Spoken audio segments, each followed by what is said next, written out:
দর্শক, সম্প্রতি একটা ছবি রাজনীতির মেরুকরণ চেঞ্জ করে দিচ্ছে, রাজনীতির নতুন মেরুকরণের ইঙ্গিত দিচ্ছে, এমনটা আলোচনা হচ্ছে কয়েকদিন থেকে। সেই ছবিটার জন্ম হয়েছিল 1 সেপ্টেম্বর, যেদিন বিএনপির প্রতিষ্ঠাবার্ষিকী ছিল।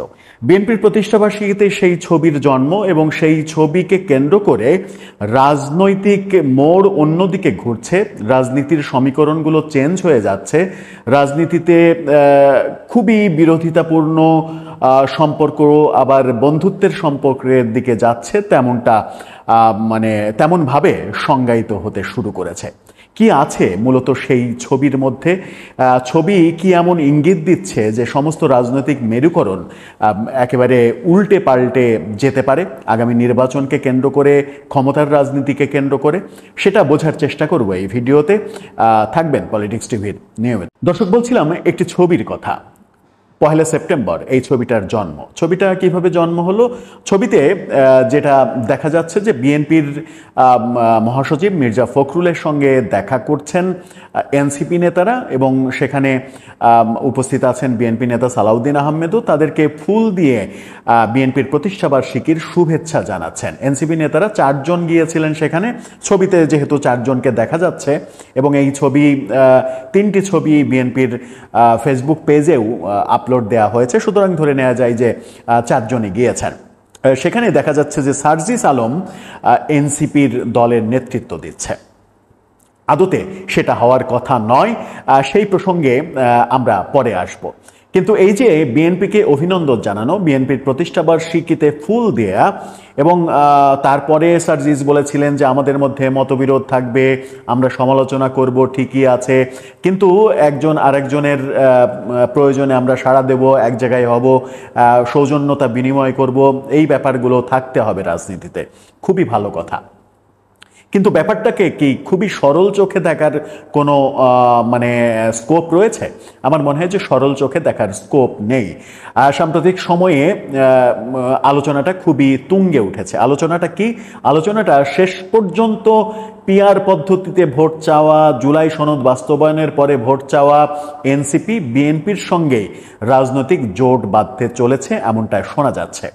এবং এনসিপি বিএনপির সঙ্গে জোট বাঁধতে যাওয়ার কারণ একটাই, তারা যদি একা একা নির্বাচন করে তাহলে তাদের একটি আসনে জিতে আসাও সম্ভব হবে না, এমন বাস্তবতা বাংলাদেশের ভোটের রাজনীতিতে আপাতত নেই। তাহলে সেই বাস্তবতা যদি না থাকে, তাহলে এনসিপি এবং বিএনপির জোট হচ্ছে কোন শর্তে? জোট হচ্ছে এনসিপি বিএনপির সঙ্গে 30টি আসনের জন্য দর কষাকষি করছে, এরকম খবর কিছুদিন আগে যখন ছড়িয়ে পড়েছিল গণমাধ্যমে, একটি গণমাধ্যম সেটা নিয়ে বিশেষ প্রতিবেদন তৈরি করেছিল, তখন কিন্তু এনসিপি নেতারা সেটাকে প্রত্যাখ্যান করেছিলেন, প্রতিবাদ জানিয়েছিলেন, এবং বলেছিলেন যে এনসিপি ওই ভাগ বাটোয়ারার রাজনীতি করে না, সিট ভাগাভাগির রাজনীতি এনসিপি করে না।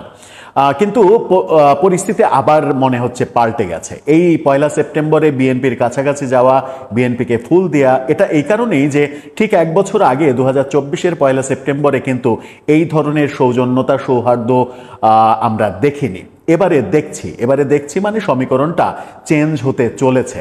তাহলে সমীকরণ যদি চেঞ্জ হতে থাকে এবং চেঞ্জ হয়েই যায়, তাহলে এই মুহূর্তে এনসিপির দর কষাকষি কতটা আসনের জন্য, সেটা একটা বড় বিষয়।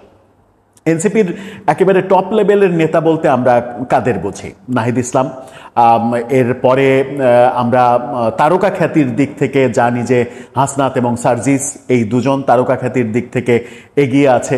নাসিরউদ্দিন পাটোয়ারি অনেকখানি এগিয়ে আছে। সদস্য সচিব আক্তার হোসেন, তিনি আছেন। 2 নারী সদস্য, তাদের সামান্তা এবং তাসনিম জারা ডাক্তার, তারা বেশ আলোচনায় রয়েছেন। সুতরাং এই কয়টা ফেসকে কেন্দ্র করেই মূলত এনসিপির দেন দরবার হবে, সেটা মোটামুটি বোঝা যায়। তার সঙ্গে যুক্ত হতে পারেন আরও 2 জন। এই 2 জন কারা? সেই 2 জন হচ্ছে এখনো উপদেষ্টা পরিষদে যারা রয়েছেন, আসিফ মাহমুদ সজীব ভুঁইয়া এবং মাহফুজ আলম।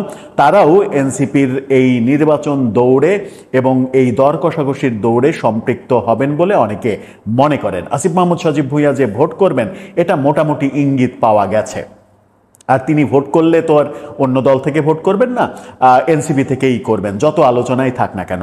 মাহফুজ আলম তিনিও এনসিপি থেকেই ভোট করবেন যদি ভোট করেন। ধরে নেওয়া যায় যে তারা ভোট করবেন, তাহলে এনসিপিতে মোটামুটি মোটা দাগে যদি আমি ধরি নাহিদ, সার্জিস, হাসনাত, আক্তার, নাসিরুদ্দিন পাটোয়ারি, এই 5 জনের সঙ্গে 2 জন নারী সামান্তা এবং মানে তাসনিম যারা 7 জন, সাথে আসিফ মাহমুদ, সজীব ভুঁইয়া এবং মাহফুজ আলম 9 জন, আর একজনকে নাসিরুদ্দিন পাটোয়ারি হয়তো আর একজন হবেন কিংবা অন্য আর একজন হতে পারেন। এই মোটামুটি আব্দুল হান্নান মাসুদও দর কষাকষির টেবিলে থাকবেন। মোটামুটি এনসিপির টার্গেট যেটা হবে সেটা হচ্ছে 10টির মতো আসন তারা যেন নিশ্চিত করতে পারে। 30টি চাইলেও 30টিতে নির্বাচন করার মতো বাস্তবতা তাদের রাজনীতিতে এখনো হয়ে উঠেছে কিনা সে ব্যাপারে যথেষ্ট বিতর্ক রয়েছে। কিন্তু বিএনপি শেষ পর্যন্ত এনসিপির জন্য কি করবে?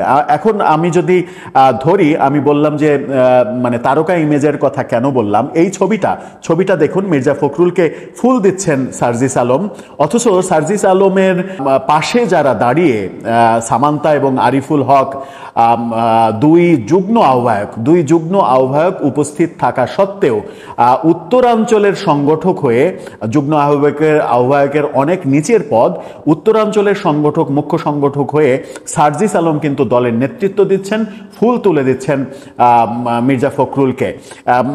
সামান্তা সেই ফুল টাচ করার চেষ্টা করলেও আরিফুল হককে সেই ফুল টাচ করতেও দেখা যায়নি, অথচ সামান্তা এবং আরিফুল হক যুগ্ম আহ্বায়ক 1 এবং 2 এনসিপির। সুতরাং মানে পদাধিকার বলে তাদেরই এই দলের নেতৃত্ব দেওয়ার কথা, সামান্তার নেতৃত্ব দেওয়ার কথা, আরিফুলের তারপরে থাকার কথা এবং সার্জিসের অনেক পরে থাকার কথা, কিন্তু এখানে সার্জিস নেতৃত্ব দিচ্ছেন। সুতরাং ভেবে নেওয়াই যায় যে নাহিদ ইসলামের পরে এনসিপিতে তারকা খ্যাতি মানে কিংবা মূল্যায়নের দিক থেকে হাসনাত, সার্জিস এই 2 জনই এগিয়ে রয়েছেন। সুতরাং তারা ওই যুগ্ম আহ্বায়ক কিংবা যুগ্ম সদস্য সচিব কিংবা সদস্য সচিব না হলেও তারা সব থেকে এগিয়ে থাকবেন। এবং অনেক ক্ষেত্রে এটাও আলোচিত হয় যে নাহিদ ইসলামের চাইতে তাদের গ্রহণযোগ্যতা কিংবা তারকা খ্যাতি কিংবা তাদেরকে ওন করার বাস্তবতা এনসিপির অনেক বেশি। সেই ক্ষেত্রে নাহিদ ইসলাম, আসিফ মাহমুদ, সজীব ভুঁইয়া এবং মাহফুজ আলম যুক্ত হলে এই 3 জনের সঙ্গে হাসনাত, সার্জিস, এই 5 জন মূল যে জায়গাটা হবে, মূল দাবিদার হবে। 6 নম্বরে যদি দাবিদার হয় তাহলে 6 নম্বরে চলে যাবেন সদস্য সচিব আক্তার হোসেন। 7 নম্বরের যদি দাবিদার হয় তখন হয়তো সেটার জন্য লড়াই হবে তাসনিম যারা কিংবা সামান্তা কিংবা পাটোয়ারি, নাসিরুদ্দিন পাটোয়ারি, এই চরিত্রগুলোর একটা প্রতিযোগিতা হবে। এনসিপি তাহলে কতটা শেষ পর্যন্ত বিএনপির কাছে সিট চাইবে, মানে কতটা হলে তারা রাজি হবে, সেই দর কষাকষি নিশ্চয়ই বিএনপির সঙ্গে তাদের চলছে অথবা চলবে। ব্যাকডোরের রাজনীতিতে অনেক আলোচনা হয়। বিএনপি কতটা ছাড়তে রাজি এনসিপিকে? অনেকে নানাভাবে বলেন যে বিএনপি হয়তো 3টা ছাড়বে কিংবা 5টা ছাড়বে। 3টা কিংবা 5টা যদি বিএনপি আসন ছাড়ে এনসিপিকে, তাহলে তাদের মধ্যে একটা দ্বন্দ্ব তৈরি হবে যে কে ভোট করবে, কে ছাড় দেবে, কে ভোট করবে না, এই বাস্তবতা তৈরি হবে। ভোটের দৌড়ে আমরা দেখতে পাচ্ছি যে হাসনাত, সার্জিস তারা বেশ নিজেদের প্রচার করছেন, আব্দুল হান্নান মাসুদ নিজের বেশ প্রচার করছেন, আক্তার হোসেন প্রচার করছেন, নাহিদ ইসলামকে তেমনটা প্রচার করতে দেখা যাচ্ছে না। আসিফ মাহমুদ, সজীব ভুঁইয়া ভোটের জন্য সরকারে থেকেও অনেক রকমের চেষ্টা তদবির করে যাচ্ছেন। এই ব্যাপারগুলো আমরা দেখছি। তাহলে এনসিপির চাহিদা মানে যদি 10টা হয় কিংবা 12টা হয়, শেষ পর্যন্ত বিএনপি যদি 5টার বেশি দিতে না চায় তাহলে কি জোট হবে? সেই বাস্তবতা কি এনসিপির রয়েছে সেটা মেনে নেওয়ার মতো? সেই প্রশ্নটাও আসবে। এখন এই আলোচনার প্রেক্ষিতে এনসিপির তরফ থেকে এমন দাবিও হতে পারে যে এই ফুল দেয়া এটা সৌজন্যতা। এই সৌজন্যতা যদি হয়, মানে এটা যদি শুধুই সৌজন্যতা হয়, তাহলে কদিন আগেও বিএনপিকে কেন্দ্র করে এনসিপির যে মানে একচেটিয়া সমালোচনা, সেই একচেটিয়া সমালোচনা কিন্তু অনেকটাই কমে গেছে আমরা দেখছি।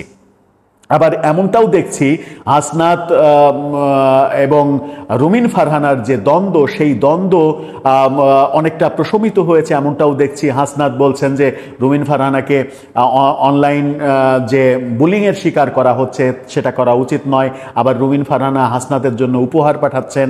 তার মানে একটা সমঝোতার ইঙ্গিত কিন্তু আমরা পাচ্ছি। এতেই ধরে নেওয়া যায় যে এনসিপি শেষ পর্যন্ত জামাত কিংবা ইসলামী আন্দোলনের সঙ্গে জোটে না গিয়ে তারা বিএনপির সঙ্গেই জোটে যাবে। এবং বিএনপির সঙ্গে জোটে যাওয়ার মূল কারণ সেটা হচ্ছে যে তাদের যে আসন, যে সিটে তারা নির্বাচন করবে, সেই নির্বাচনে জয়লাভের গ্যারেন্টি পাওয়া এবং পরবর্তীতে বিএনপির সঙ্গে সরকারে যোগ দেওয়া এবং দু একজনের মন্ত্রিত্ব পাওয়া। শেষ পর্যন্ত এনসিপির টার্গেট থাকবে সরকারে যোগ দেওয়া, শুধু সংসদে যাওয়া নয়, সরকারে যোগ দেওয়া। সেই টার্গেট ফুলফিল করতে হলে বিএনপির সঙ্গে জোট বাঁধার কোনো বিকল্প নেই। জামাতের সঙ্গে জোট বেঁধে তারা যদি বিএনপির বিরুদ্ধে নির্বাচন করে তাহলে বিএনপি তাদের সরকারে নেবে না। সরকারে না নিলে তো তাদের যে পরিকল্পনা, দল গোছানো, সরকারে থাকলে যে সুবিধাগুলো তারা পাবে, দল গুছিয়ে উঠতে যে ব্যাপারগুলো থাকে, সেগুলো অনেকখানি তাদের জন্য সহজ হয়ে যাবে। সেই সহজ কাজকে তারা কঠিনে রূপান্তরিত করবে কেন জামাতের সঙ্গে জোট করে, সেই প্রশ্নও কিন্তু রাজনৈতিক অঙ্গনে বিশেষভাবে আলোচিত হচ্ছে। শেষ পর্যন্ত তাহলে কোন ইকুয়েশনে যাচ্ছে? শেষ পর্যন্ত বিএনপি এবং এনসিপির যে দ্বন্দ্ব, সেই দ্বন্দ্বের অবসান ঘটতে চলেছে এবং সেই দ্বন্দ্বের অবসান ঘটার মাধ্যমে বিএনপি এনসিপি জোটবদ্ধ হয়ে নির্বাচন করবে। যদিও একটা ব্যাপার রয়েছে, সেটা হচ্ছে যে নির্বাচন কমিশন নতুন যে আইনগুলো করছে তার মধ্যে একটা খুবই মারাত্মক, ছোট দলগুলোর জন্য খুবই মারাত্মক হবে। সেটা হচ্ছে যে জোটবদ্ধ ইলেকশন করলেও নিজের প্রতীকে ইলেকশন করতে হবে।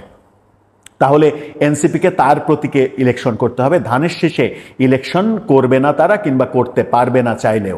আর ধানের শীষে যদি ইলেকশন না করে তাহলে কি ধানের শীষের ভোট তারা পাবে, নাকি ধানের শীষের তৃণমূলে তাদের সমর্থন নেই বলে সেই ধানের শীষের ভোটগুলো অন্য কোনো প্রার্থীর ভোট বাক্সে চলে গিয়ে তাদের ফলাফল বিপর্যয়ের ঘটনাও ঘটতে পারে। অনেক কিছুই ঘটতে পারে, সময়ই বলে দেবে কি ঘটছে। তবে ব্যাপারটা খুবই ইন্টারেস্টিং। 1 সেপ্টেম্বরে যে ব্যাপারটা ঘটেছে ইন্টারেস্টিং ব্যাপার, এবং এই ইন্টারেস্টিং ব্যাপার মানে একটা ছবি, কয়টা ছবি, 2-4টা ছবিকে কেন্দ্র করে যেভাবে রাজনৈতিক বিশ্লেষণ চেঞ্জ হয়ে যাচ্ছে, সেখানে খুব একটা যে ব্যাপারটা উড়িয়ে দেওয়ার রয়েছে সেটা আমার মনে হয় না। মনে হচ্ছে শেষ পর্যন্ত যে এনসিপি বিএনপির সঙ্গে জোট বাঁধতে চলেছে নির্বাচনে ভরাডুবির হাত থেকে বাঁচতে, নির্বাচনে একটা ভালো ফলাফল আনতে, যেন তারা যে কয়টা সিটে নির্বাচন করে সেই 6টা, বিশেষ করে তাদের তারকা খ্যাতি যেগুলোর যাদের রয়েছে, তারা যেন জিতে আসতে পারেন, সেই চেষ্টাটা তাদের থাকবে। আর সেই চেষ্টাটা বাস্তবায়ন করতে হলে বিএনপির সঙ্গে জোট বাঁধার কোনো বিকল্প নেই। দর্শক, আপনার কি মনে হয় শেষ পর্যন্ত এনসিপি কি করবে? আপনার মতামত জানিয়ে লিখতে পারেন আমাদের কমেন্ট বক্সে।